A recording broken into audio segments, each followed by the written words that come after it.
Buhay Lakwatsa.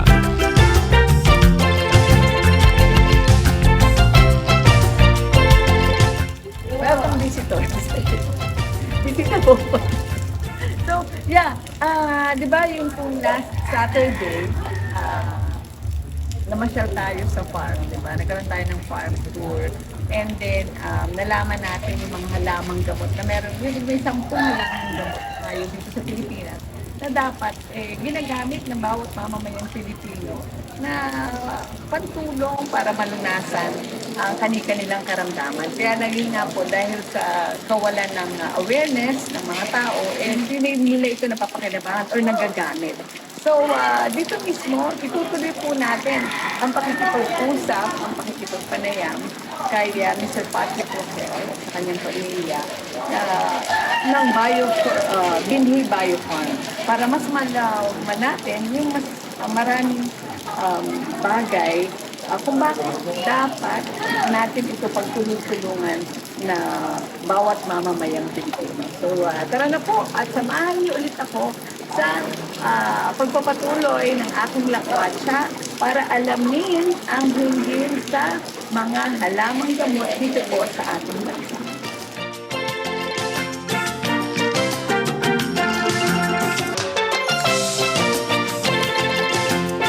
In Biofarm is kung ano yung maging matunog or kung ano yung kailangang parang herbal plant, yun yung pinag-aaralan namin dito.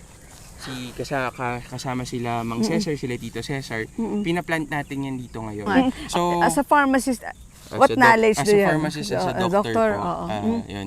As a graduate of pharmacy at saka as a doctor po kasi, ang alam natin ever since grade school tayo, yung 10 halamang gamot.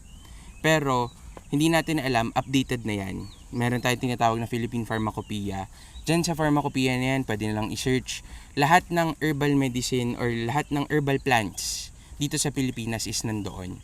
And may kaakibat yan na epekto. And itong mga halaman na to, pinag-aralan ng mga eksperto, ng mga researchers, mga scientists natin, ng mga doktor. So, kami here in Binhi Biofarm is naghahanap kasi sila ng paraan ngayon paano pa natin mas mapapalaganap or paano pa natin mas mapag-aaralan yung mga halamang ganon. And we're open to that. Kasi gusto nga natin, tulad ng lagundi, pinalaganap natin, pinalawak natin yung nagagamit natin siya ngayon as medicinal plant. So, for example, ang mga susunod natin, katulad na nadaanan po natin kanina, yung yerba buena, napag-usapan natin yung pansit-pansitan. Etong mga halaman na to, akala lang natin, sa gilid-gilid lang yan eh. Meron yan sa kanal, meron yan sa kalye, di ba, na tumutubo. Pero meron siyang epekto.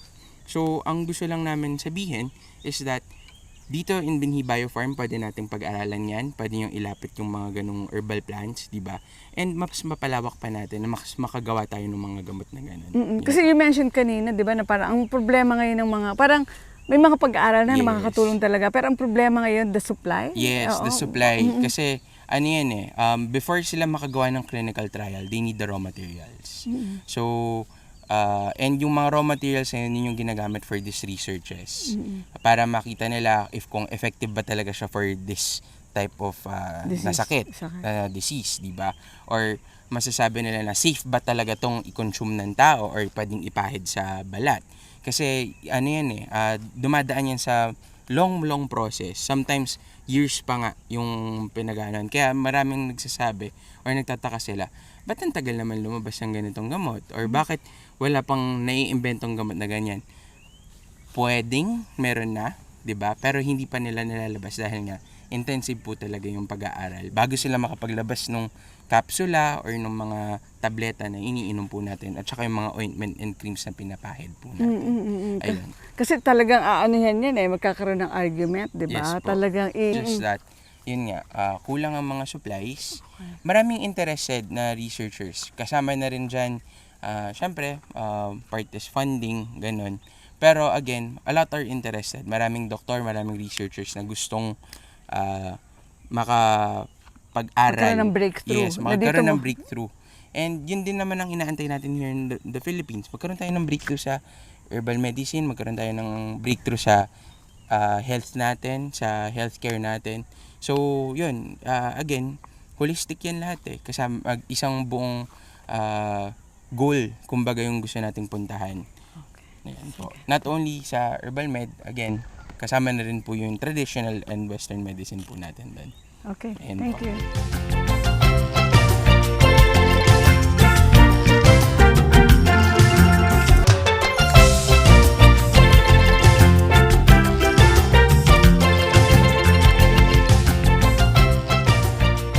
So, itong malunggay is kilala natin as a food supplement. Oo. Superfood sabi, tama ba? Superfood, no? This supplement, Oo. no? Ang sabi nila, the reason why it's superfood, mayaman sa mga vitamin B complex, vitamin C, folate, protein, no? So, because of that, Oo. pag kumakain ka nito, nung mga bata pa tayo, pag medyo maputla, sasabihin ng mga lola at mga nanay, ay, hindi ka maputi, maputla ka. Kumain ka ng malunggay, di ba? At at sino bang doktor at mga bata at matanda at scientifico hindi kumain ng malunggay nung sila ay maputla. Kaya lalo kung taga Pilipinas ka. And nakita nila na pagkain ng malunggay lumulusog ang tao.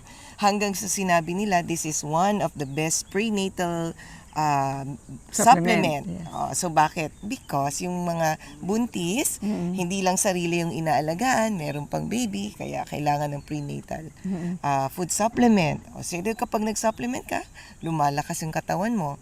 Now, ano nangyari sa malunggay natin? Ine-export na sa ibang bansa, 'di ba? At pagkatapos ginagamit na nila dito sa Pilipinas, ginagamit ito ng mga buntis pagkapanganak para magkaroon ng maraming gatas. Ikaw at ako at mga nanay ay pinakain ng ating mga nanay at lola ng sabaw na may malunggay at hindi ba talaga namang bumukol at dumami ang gatas natin. So ito po yung wonder of malunggay. I see. So ito napatunayan na. So hindi pwedeng sabihin na hindi ito effective. Okay. Kasi hindi mo kailangan ng reseta ng doktor para ikaw ay kumain o uminom ng malunggay food supplement. Ngayon, hindi lang mga buntis ang kailangan ng malunggay food supplement. Sa totoo lang, tayong lahat. Yeah. Pwede tayong uminom ng mga food supplement ng may malunggay. No, ang maganda lang, sana pure malunggay. Okay. Para makuha natin talaga yung pure effect niya. So, malunggay is a food supplement. Ayun. Yan. So, siyempre, sasabihin nila, doktora, nakalagay, no approved therapeutic claim. Hindi siya nakakagamot ng kahit anong sakit daw. Of course, wala, no? Pero, ito ay nakapagpapalakas ng katawan. Bakit? Sakit ba ng isang meron ka bang sakit pag hindi ka nagkakaroon ng gatas? Diba? Wala naman. So, kailangan mo lang mag-supply ng supplement. Para madagdagan. Correct. Okay, to improve. Very diba? good, Ayan. ma'am. Okay. So, you see, that's the beauty of herbal herbal plants. Yeah, Not this like malunggay. herbal plants like malunggay. Yeah. Now, Okay. pag ito nalabas na at alam nyo may mga study na, no? Ang effect nito para sa lactation. Yeah. Yan. Let's say, bigay mo yan sa batang inaatake ng asthma ngayon, medyo matagal bago yan gumana. Kailangan yung Yung nebulizer. nebulizer na, Okay. So, technique, kaya nga po sinasabi nga namin, ano yan, tulong yan. In between the two. So, pwede kang uminom araw-araw ng lagundi para hindi ka masyadong ubuhin or hindi ka atakihin masyado ng asthma.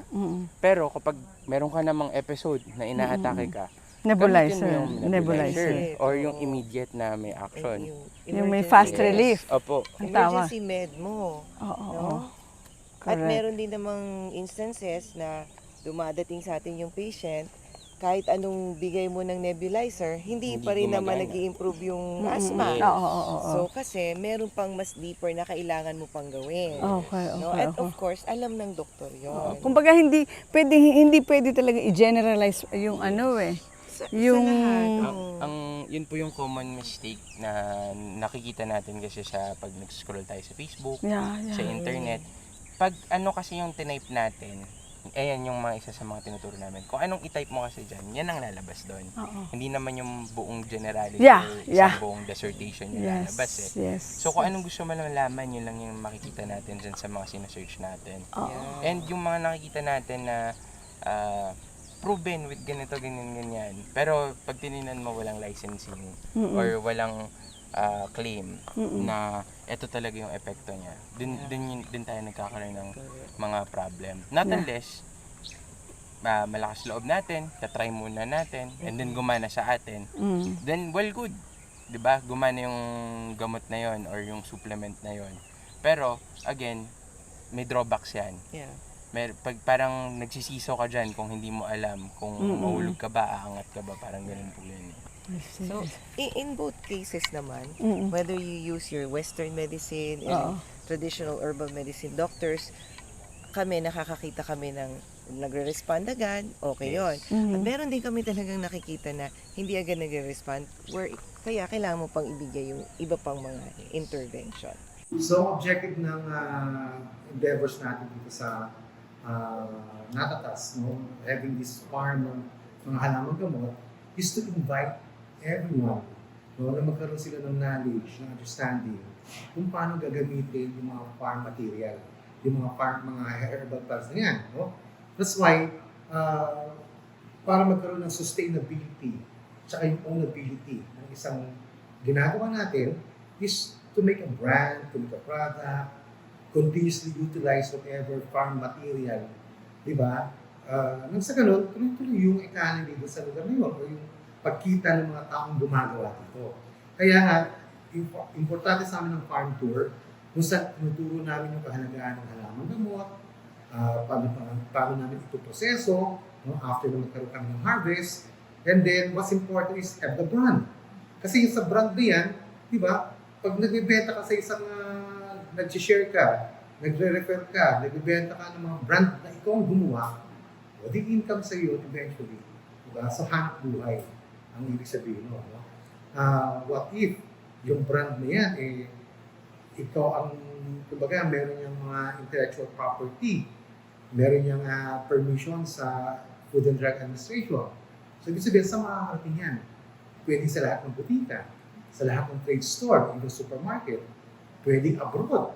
Diba? So, ganun ang mararating ng isip mo, diba? During this farm tour. Para po sa How to Be You segment, nakatutulong ba sa pagpapalaganap ng traditional alternative medicine ang pagtuturo sa mga batang nasa murang edad ng pagtatanim ng halamang gamot? So definitely, malaking tulong yan. Kasi sabi nga natin, mas madaling turuan, di ba, yung mga bata pa, di ba? Kasi parang sponge yan eh. So the earliest, the better. Kung matuturuan na, madadala natin yan sa elementarya, di ba? May sasama sa curriculum na talagang, kumbaga, dati na ituturo naman, pero ngayon yata parang, I don't know, parang hindi mo maririnig na sa mga bata yung tungkol sa halamang gamot. Maybe it's about time na sariwain itong pagbibigay sa kanila ng kaalaman, pagtuturo sa kanila ng kaalaman tungkol sa mga benepisyong pangkalusugan na hatid ng mga halamang gamot na nandito sa ating bansa. Para na sa gayon, armed din sila ng mga information, sa mga tamang information para as they grow older, alam nila kung ano yung tama at meron silang mga choices kung paano nila aalagaan ang kanilang mga sarili. So there you have it. Okay, syempre, kapartner natin sa paghahatid ng bawat lakwatsa natin tuwing araw ng Sabado, ang Hudson Enterprises na ang mga produkto ay ang lab soap na pumiprotekta sa ating balat kahit na kung may araw man. At syempre, ang Zon's Cafe na palagi naman tayong binibigyan ng, kumbaga, pinapaiwas tayo sa acidity at ganoon na rin sa palpitation sa bawat higop natin ng Zon's Cafe. So, ngayon, alam niyo na naman ang ilan pong mga paniniwala. Sana po'y nagdulot kami o ako ng inspirasyon at encouragement, dagdag kaalaman sa inyo pong lahat. Hanggang sa susunod na How to Be You segment. Bye! Grabe, sobra. Ganun. Puno-puno yung isip ko, yung utak ko ng mga informations, kaalaman ano. And actually sa ngayon binabasa ko yung manual sa paghahanda ng mga halamang gamot. So, after nung nagawa ko itong farm tour na ito sa medicinal plantation ng binhi, hindi ko maiwasan na parang hindi ko kaya magpikit mata na lamang na gano'n na lang siya palampasin. Ako mismo as media person, kailangan kong gumawa ng sarili kong paraan. In my own little way, para matulungan yung pagpapakalat ng mga ganitong advocacy. No? Sabi nga po nung pamilya ni Mr. Patrick Roquel, no? Hindi lang profit-oriented yung kanilang gusto dito sa negosyo. Hindi ganun yung unang-unang layunin. Ang higit sa lahat ng gusto nila is makapagtanim. Ang sabi nga nila, puno, sagip, buhay. Di ba? And then, dito nga po sa layunin nila dito, ang dami nilang gustong gawin. Pero, siyempre kailangan magtulong-tulong tayo. And kung hindi makikisa yung bawat Pilipino para sa advocacy na to, may hirapan din magtagumpay. Kaya nga, pero kung magtutulong-tulong po tayo, kasi yun nga ang yaman pala ng ating bansa sa mga halamang gamot. Kaya nga, ang gusto nga po nilang gawin, ma-educate, madala sa mga paaralan itong ganitong klase ng pagpapalaganap ng mga impormasyon tungkol po dito sa halamang gamot. And pagkatapos na matuto, ang ganda na magiging resulta di ba? Magkakaroon sila ng sariling negosyo, and syempre, magiging long-term na, di ba? Magkakaroon ng sariling brand. At hindi lang yun, naibalik pa natin dun sa talagang yung nature, dun sa yaman na galing talaga sa Panginoon, yung kaisipan ng bawat isa. So, napapanahon na po talaga na magtulong-tulong tayo na magkaroon ng awareness ang bawat pamamayang Pilipino as early as lalo na sa mga estudyante na tangkilikin po yung mismong mga traditional alternative medicine o medicinal plants na meron po tayo. Besides, meron naman tayong batas. No? So, ang dami ko pang gusto sabihin. Kaya lang kailangan ko na magpaalam dahil actually, sobrang punong-puno yung naging lakwatsa ko dito mismo sa Binhi Bio Farm, dito sa Barangay Natatas, Tanawan, Batangas. And hopefully, magkaroon ng katuparan yung napag-usapan namin ni Sir Patrick na gawing traditional alternative medicine capital o medicinal plants capital ang Tanawan, di ba? Who knows, di ba? So, sige po, kaya kailangan ko na magpaalam. So, dito talaga sa Pilipinas, there's a lot more to see. Love the Philippines. So, ako po si Aida Gonzalez. Maraming salamat. Bye!